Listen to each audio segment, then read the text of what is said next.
Welcome, dear friends and colleagues, to our panel on navigating contradictions between progressive social evolution and resistance to change.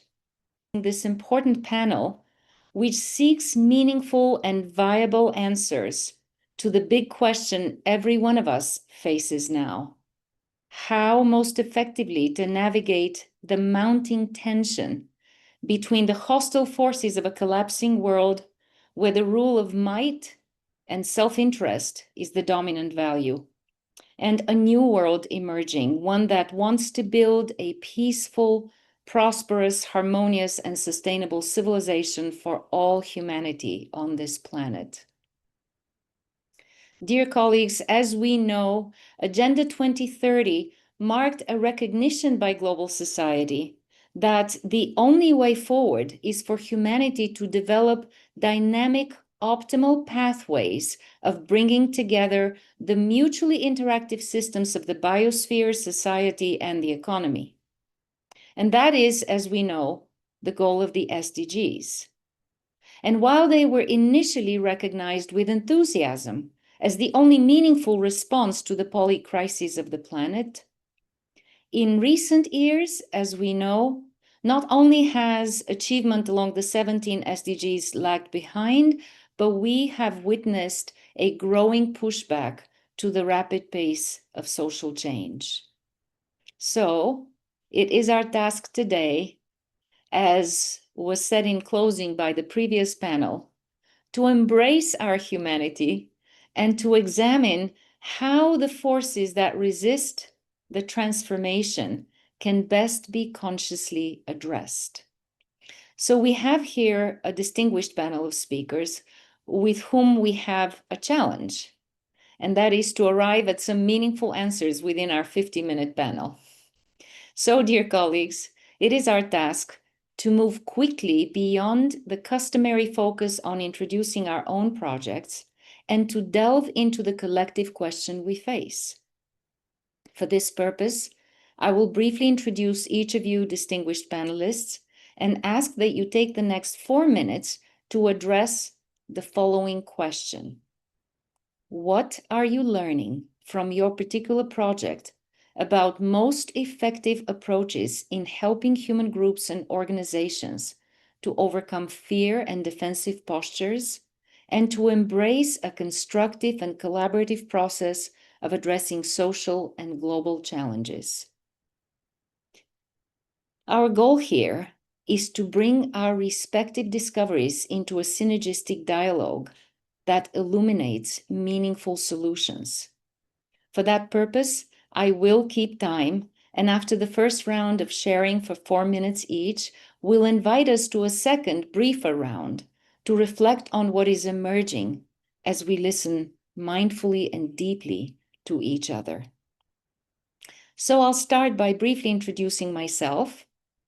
I'm a new fellow of the World Academy and a member of the Evolutionary Leaders Global Network, working for the past 35 years on worldwide unitive initiatives and programs to support the collective consciousness shift underway. As a social scientist and former psychology professor in adult development, I've published extensively on the new role of psychology in the global age, as well as on the unitive nature of global healing in our age. In recent years, I've focused on developing a laboratory of these unitive processes on the ground in the deeply challenging environment of the Balkans, where we find excellent opportunities to hold conflicting worldviews constructively and to encourage processes of the meeting and gradual integration of different perspectives. So now I'd like to introduce our first speaker, Adler Yang, with whom we share an interest in creating labs for social change. Adler is a systems researcher, educator, and innovator committed to studying, designing, and actualizing mindful, convivial, and regenerative ecologies. His work is driven by 2 core questions. What are the common mechanisms underlying seemingly disparate social problems? And how can anyone transform systems from within, starting wherever they are, To address these key questions, he founded the Awakening Cooperative Lab in Taiwan as a grassroots think tank for sowing the seeds for regenerative and healthy societies through a critical and systems-conscious approach. So, Adler, please tell us, and that's challenging, in the next 4 minutes, what you have learned about effective social change through your efforts. Thanks, Elena. It's a very honored to be here with everyone. So I realize that I'm probably one of the very few panelists from East Asia. So I'd like to provide some insights from Taoism to show how fact-checking and dispelling misinformation is reaching its limits. So first, there is a saying in Taoism that you cannot speak of ice to a bug that is born and dies in the summertime. This quote comes from a series of stories of different creatures making fun of each other of the reality that each other described. This story, I think it complements the common fable we discussed in the system thinking of the blind man and the elephant. But I think there are some very important nuances here. The blind man's fable implies that we have different positionality, but we have same capacity. Basically, everyone is blind. And the nuance here is that we are all blind and we're all deceived. However, the Taoist story provides a complement. It implies that we have not only have different positionalities, we also have different capacities. And the nuance here is that all the different views of the world are all real. So I have one picture to share to illustrate this. So this is an internet meme, I think, which use a modern biological view to illustrate what the Taoists want to say. So basically, what we see is here, and we know that animals see differently. However, we can still only see this. And so the important the message from Taoists is that all creatures are real manifestations or performers of the Tao, which is the great reality. Their capacities, therefore, are also real manifestations of the Tao.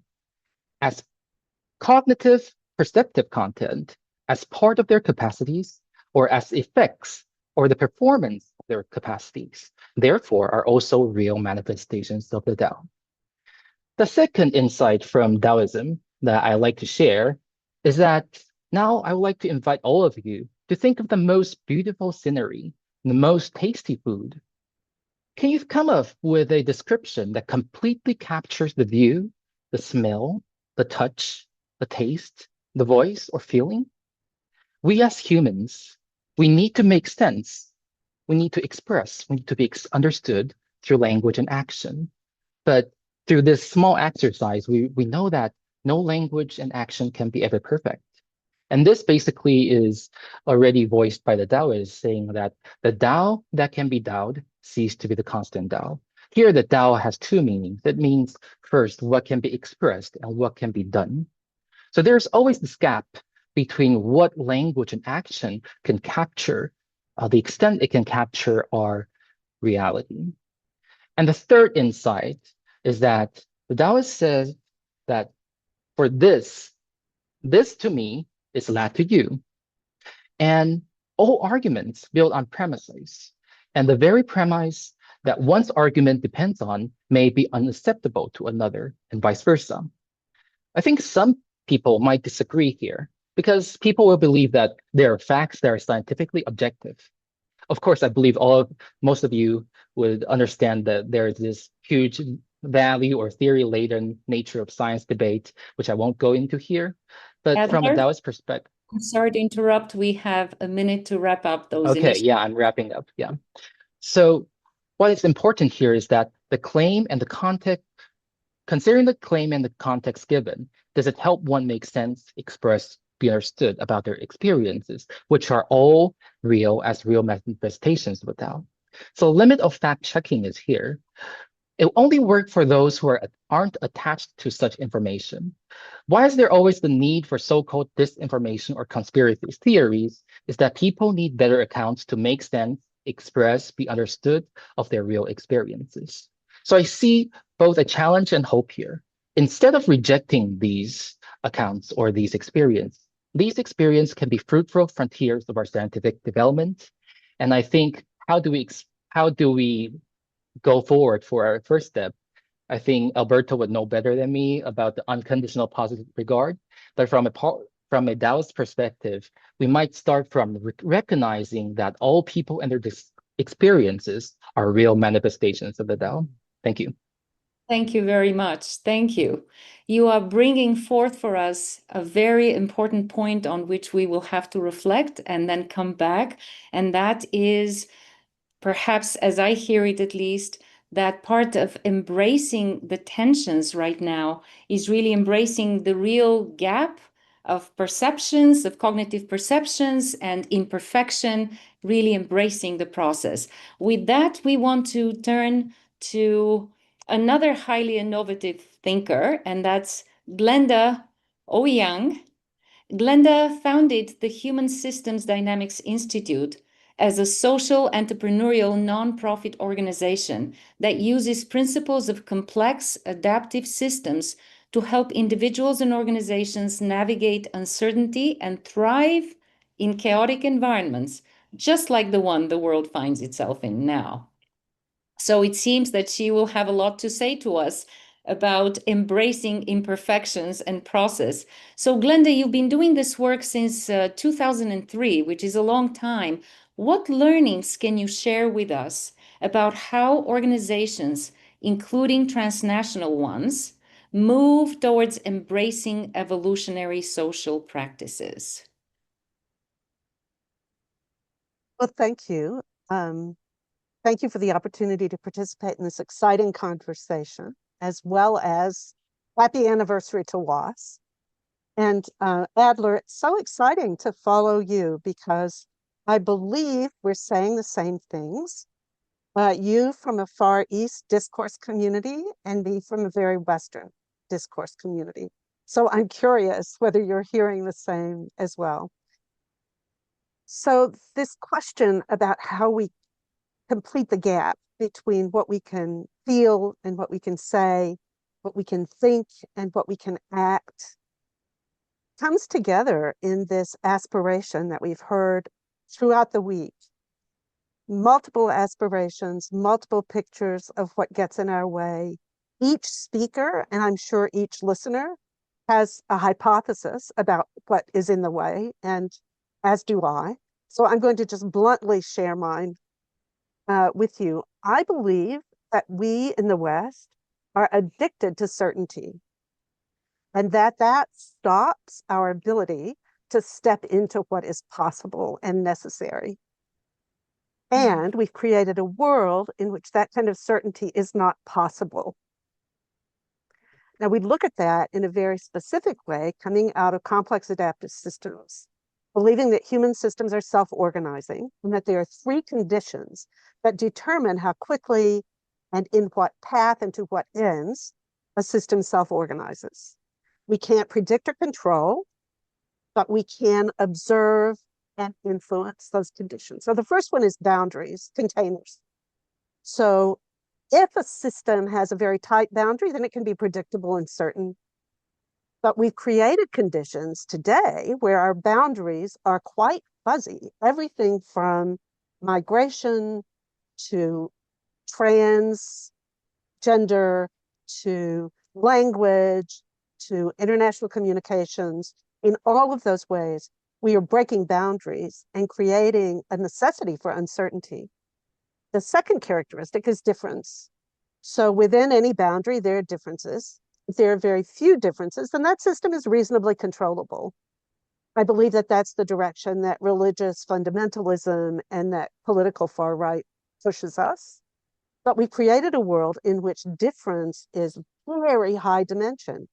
There are many, many differences that make a difference, multiple perspectives, multiple places, multiple measures.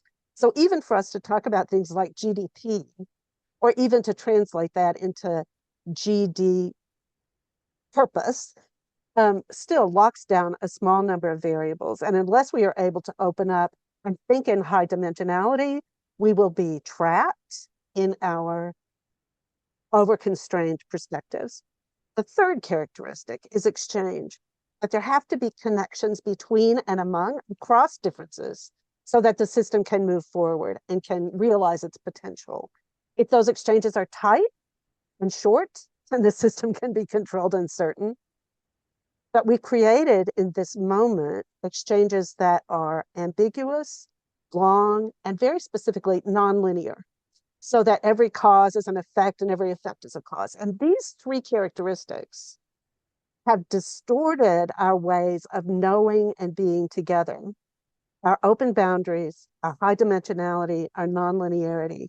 And until we can create some way to see and work in such an uncertain system, and I believe this is reflected in the DAO, friends who are doing human systems dynamics work in the Far East see that connection as well. But the thing that we work with and work for and look for are ways to work in an uncertain world in an accountable and responsible way. Thank you. That was really powerful. Thank you very much. And it seems that we are very well poised to transition to our next panelist, Mila POPOVICH, Director General for Interculturalism for Montenegro.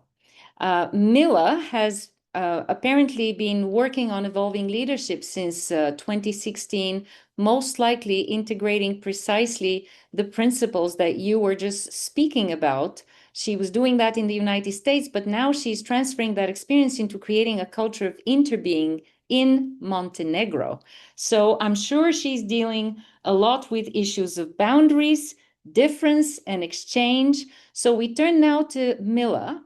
And our question, Mila, is what are you finding to be some effective approaches in helping groups and organizations in Montenegro to overcome fear and defensive postures and to embrace collaborative processes of social transformation? Mila.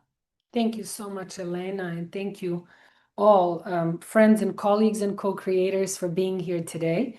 Some of the things that you have asked me have already been shared in previous panels that I was at, even with the presentation. So I will try to sum up some of the things that we did here in order to actually go to a topic that connects back Adler and Glenda.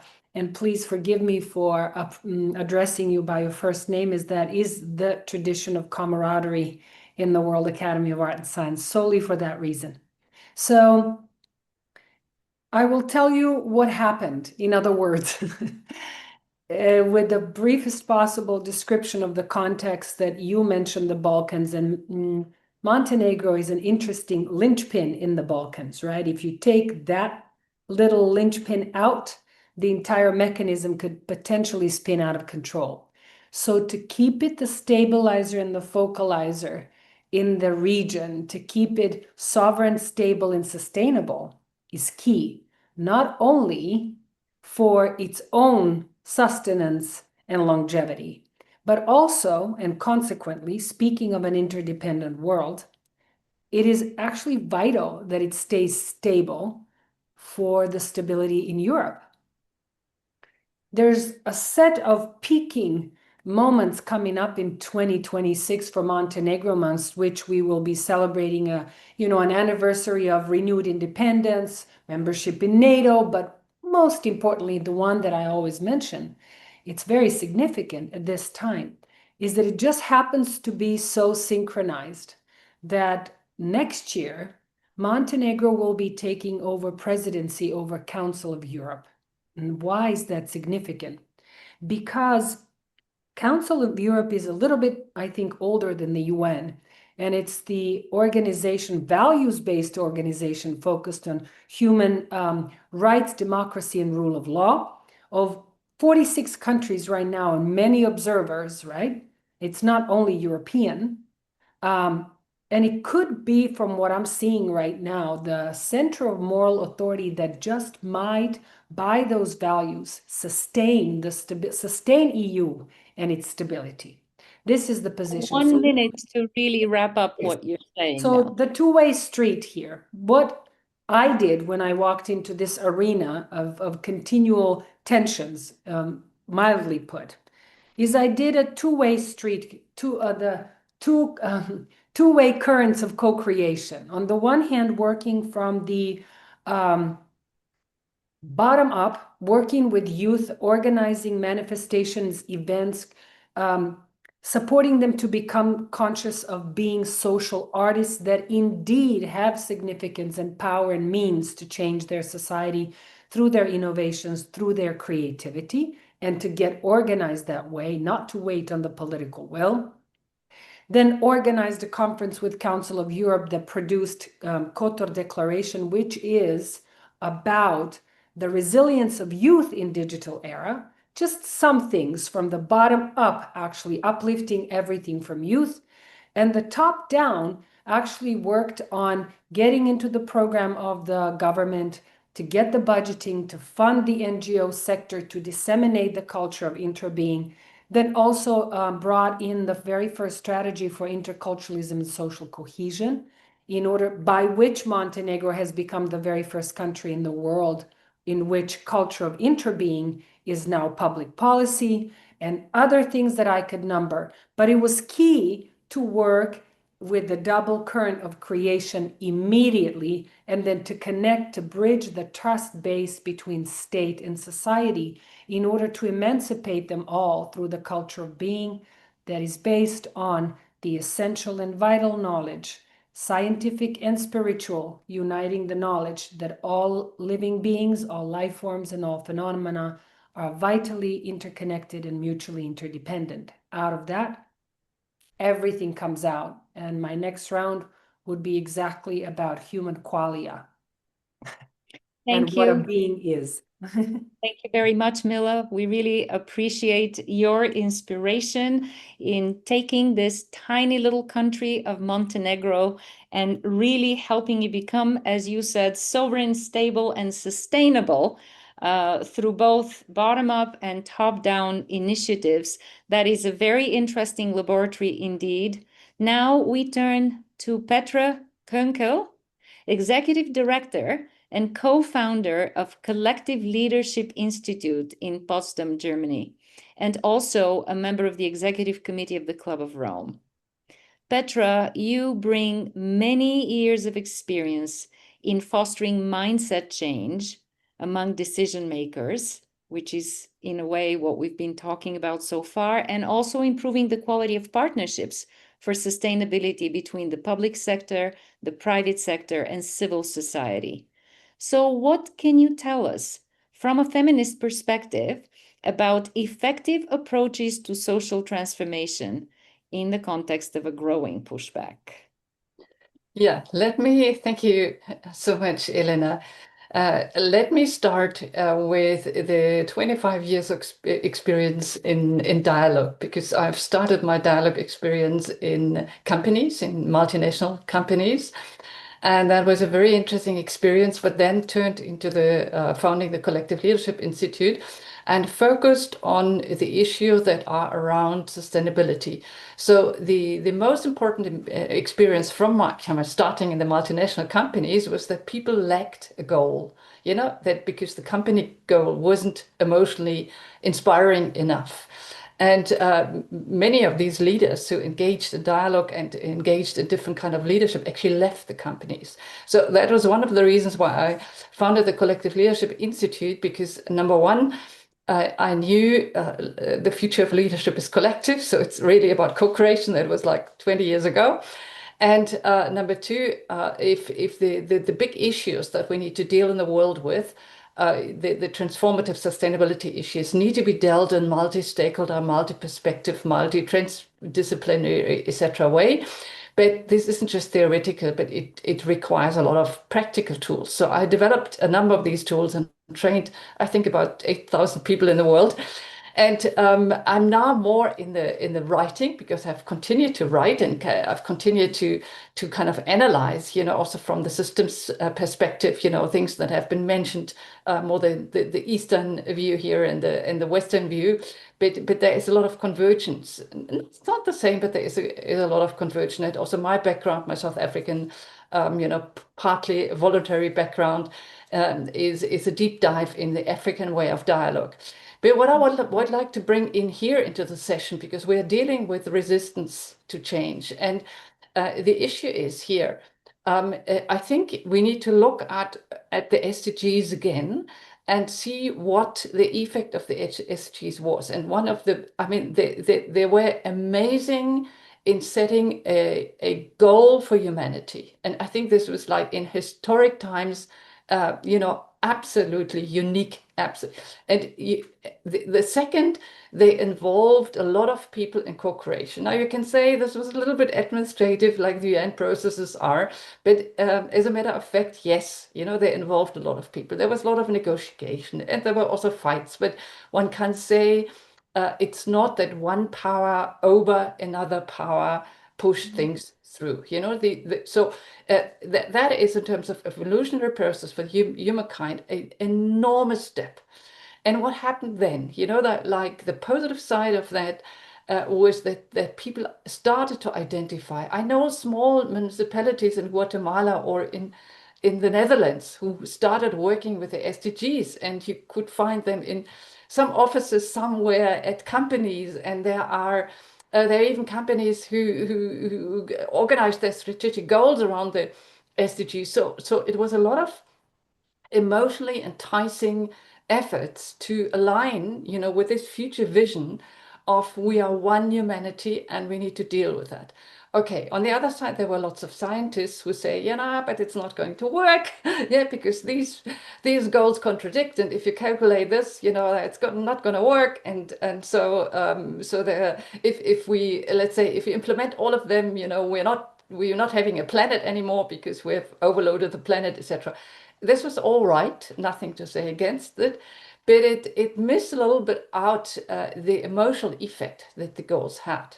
Now, we need to remember that what happened then was a little bit typical UN administrative process. So the meaning-making side that was so important got a bit lost in the SDG implementation. And this is something I learned. We need to always keep this upfront. The meaning-making side, the identification of people, is extremely important. Then we had the pandemic.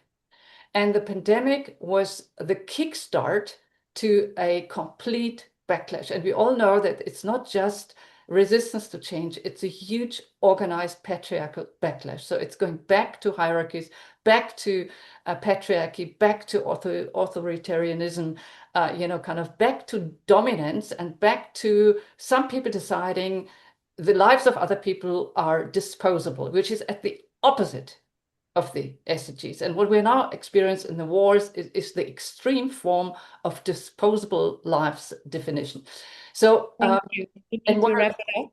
Yeah, I'll wrap it up. So what we have to learn now for the future is we need to gather all our language of the future, our way of co-creation, and knowing what needs to happen for an evolutionary change, but also work with the power that is in the world and that is looking to maintain the past instead of walking into the future. And we probably need a technology, we need kind of claim power in a different way, and we need to work not only in a soft area, but in that very harsh and hard area to be successful. Thank you. Thank you very much. And Petra, thank you so much. I think you gave us another very clear pointer at this point that there was a lot of negotiation and struggle during the time of the SDG development, but it was towards an impressive, emotional, and meaningful goal. And that's what made it move. So with that in mind, we now turn to my fellow psychologist, Dr. Alberto ZUCCONI, Secretary General of the World University Consortium and President of the Person-Centered Approach Institute. Alberto has worked for many decades, for 45 years, with promoting health and sustainability through psychology, an interest that we share very much. And when we talk about meaning making and holding people's emotional motivation up front through difficult processes, I'm sure, Alberto, you have a lot that you can share with us.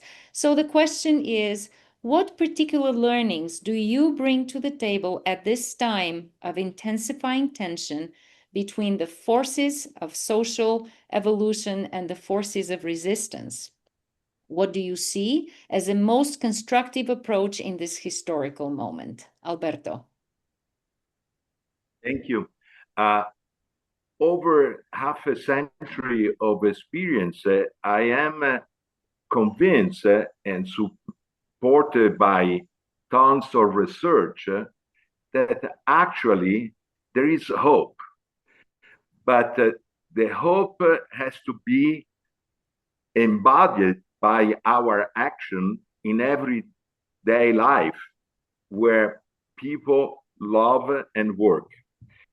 I think that in this very worrisome moment of history, we need to make transparent and let people know around the world how the attacks to human rights and human security are dramatically expensive, but not in general.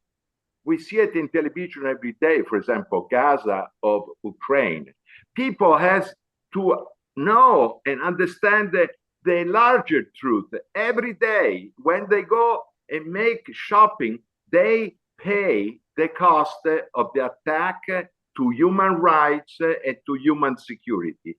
In their health records, they pay a dividend to the attack of human security and to all the man-made disaster that we create. If people will be just, not because they're good, but because they really care about their money and livelihood for their family, would be much more vocal about stopping the daily attacks of human rights and human security.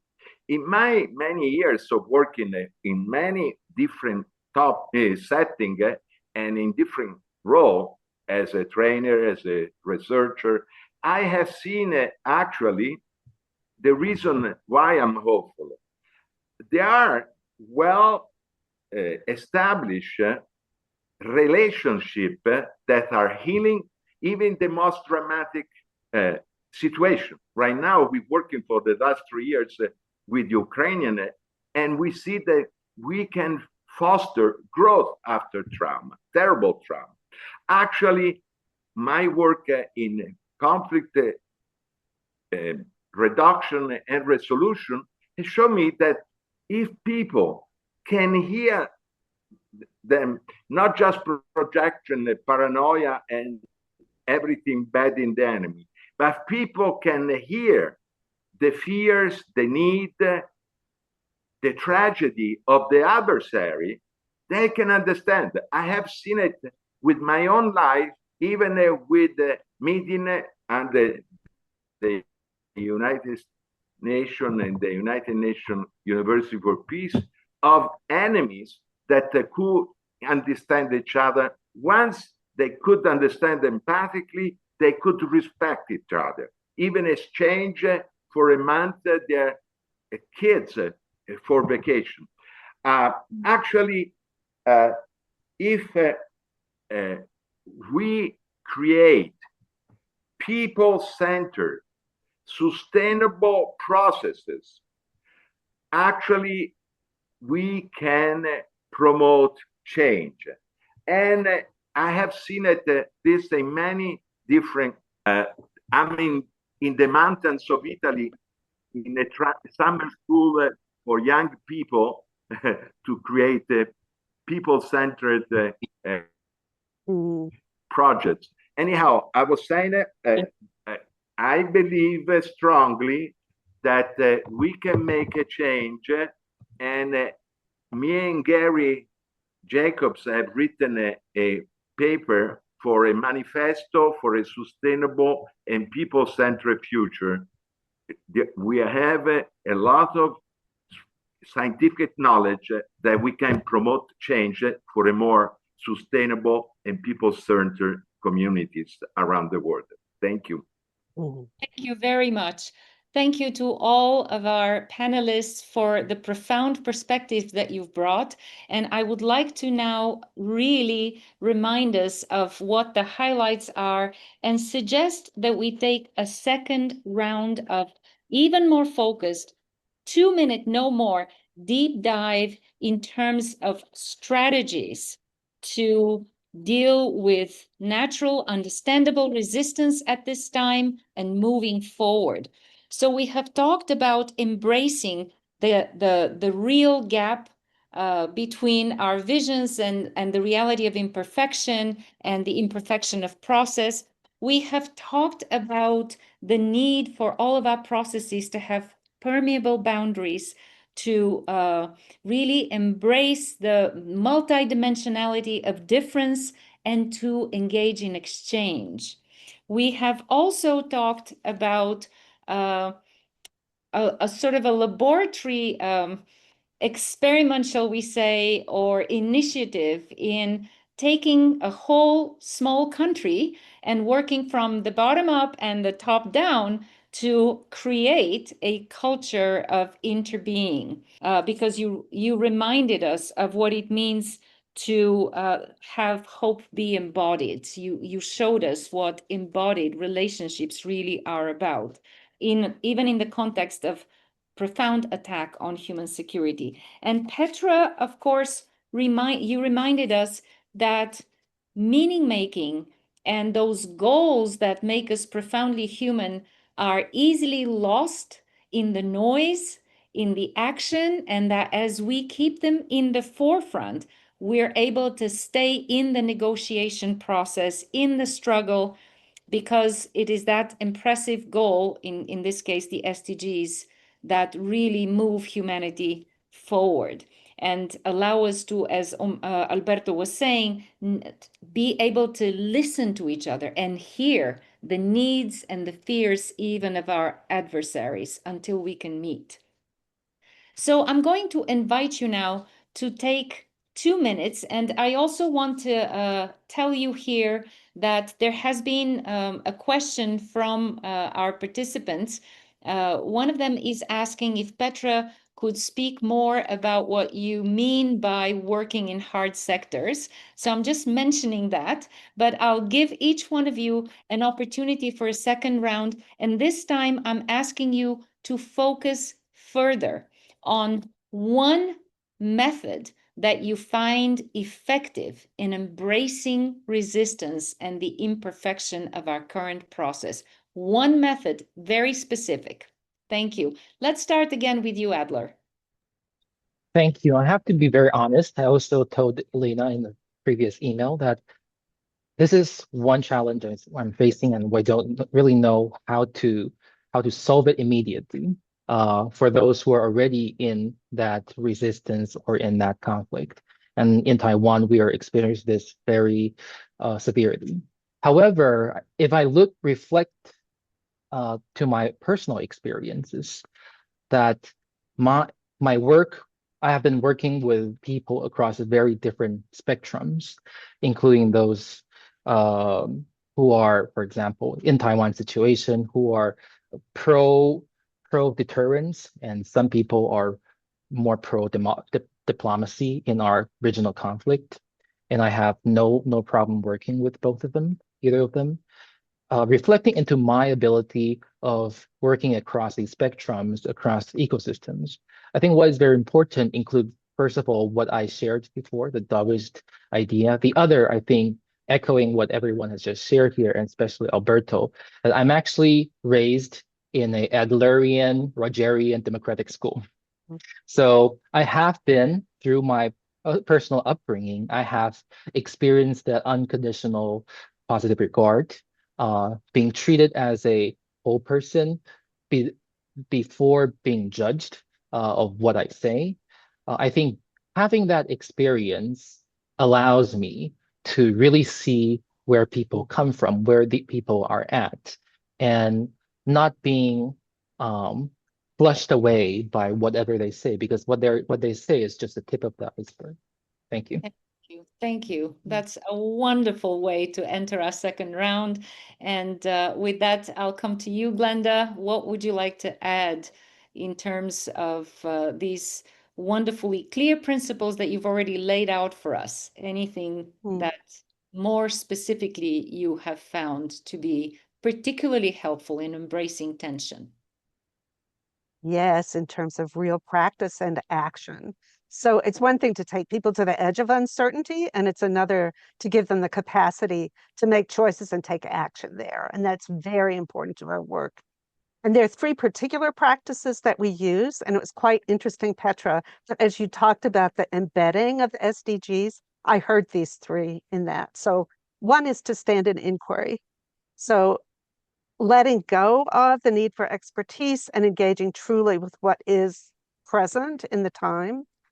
The second is a very simple, iterative, problem-solving, sense-making process. We call it adaptive actions. 3 questions. What do you see? So what does it mean? Now what are you going to do?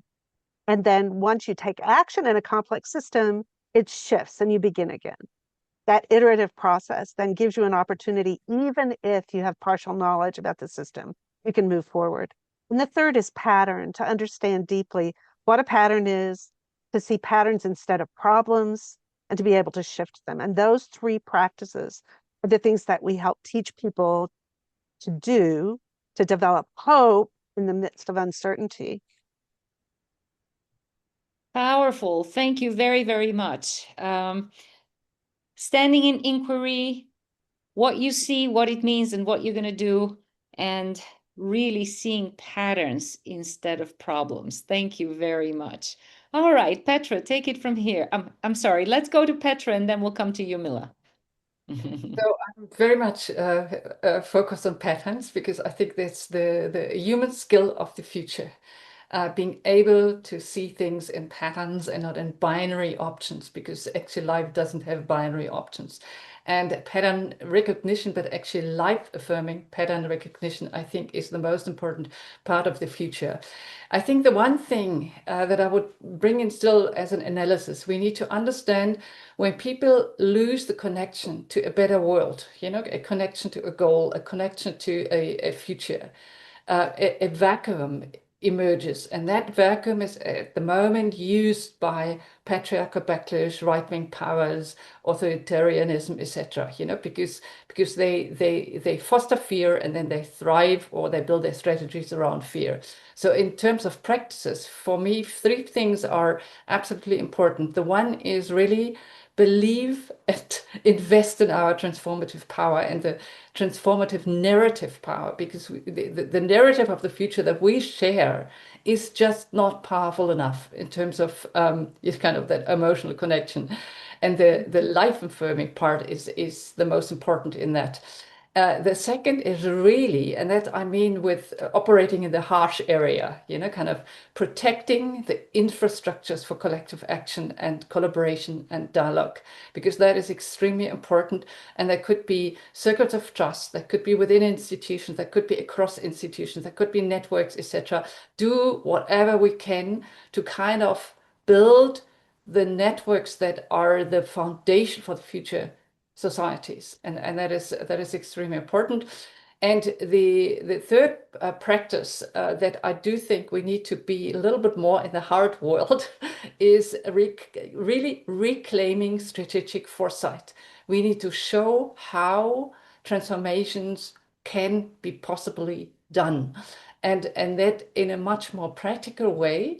And that what I said before, in that way we need to also use social media, we need to look at artificial intelligence, etc. So not shy away from the technologies, but take over. Okay, that's maybe a little bit too strong, but you get what I mean. You know, not shy away from it, but make sure they are being turned in a force for good and being used for transformations. Thanks.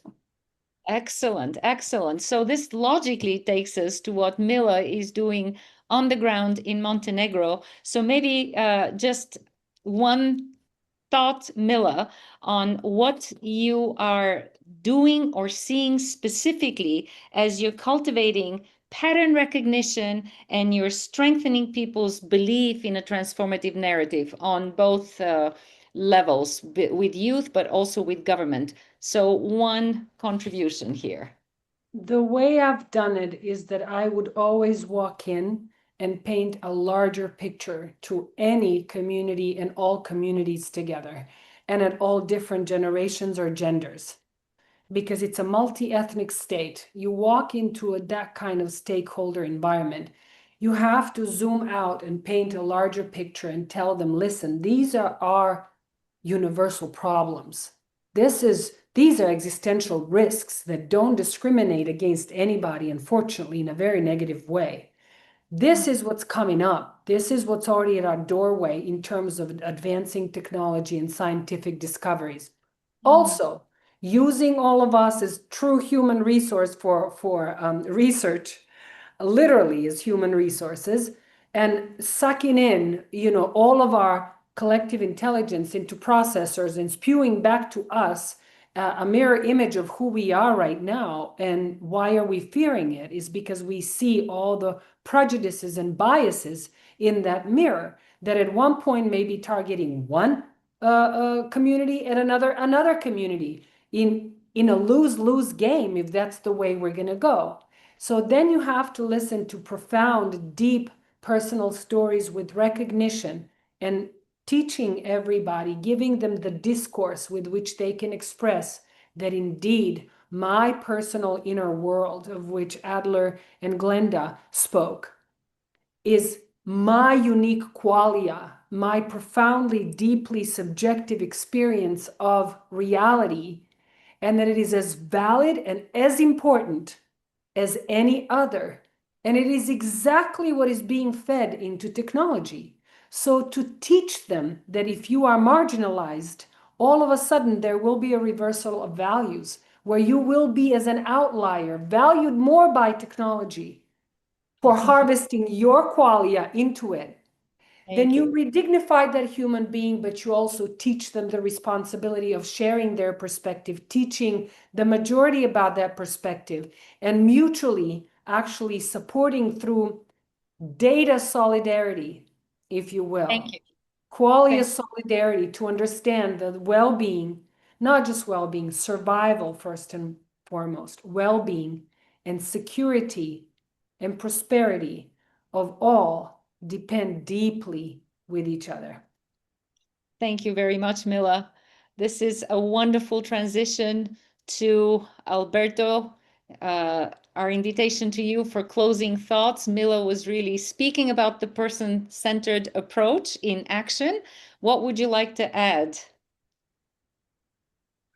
I would like to suggest that since we have lots of proof and projects that have a positive effect, but also positive cost benefit, that we create an open access data bank, all the successful story and community that are already doing it, and then offering freely tools to promote transformation in terms of supporting and creating an epistemic community based on deep respect, empathy not only among different human beings, but of all life form. And in that way, we would promote health. The real health is social health. And most of all, each of us, me first of all, to walk daily their talk. That's the big challenge. Walk your talk. Thank you.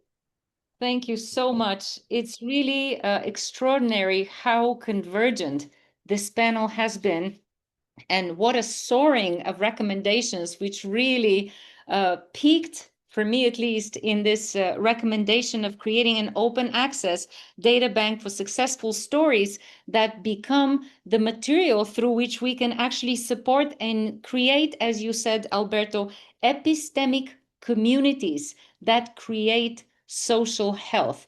This is an absolutely brilliant way to close, and I will just say in closing how grateful I am to each one of you for highlighting so clearly and with such complementarity. Clearly, the time has come, because we did not know what each person was going to say, but as you each spoke, the complementarity was beautiful, and the building on each other's comments really shows us that the time has come for us to embrace these patterns of evolutionary change, which are messy. They have forward and backward movements, but ultimately they are about this growth and expansion in understanding, whether it's a multi-ethnic state or a multi-ethnic humanity or a multi-ethnic organization, that we are either in the lose-lose game or in the win-win game with each other, and that affects all of us. And that at the end of the day, listening to each other and really holding these kinds of epistemic spaces where we really learn and are permeable, but also hold a vision and a goal that really inspires and moves people forward. That is not an easy, but a clear path forward as we hold tensions. So I would like to thank you all, and I will close here with a wonderful comment from Glenda. The purpose is not to win, it is to keep the game going. And I will say the purpose is to win on behalf of the planet, to create a regenerative planet, and to win on behalf of future generations, which means we have to hold this path. So I want to thank all of you for so beautifully illuminating the different facets of this process and contributing to the conversation. Thank you.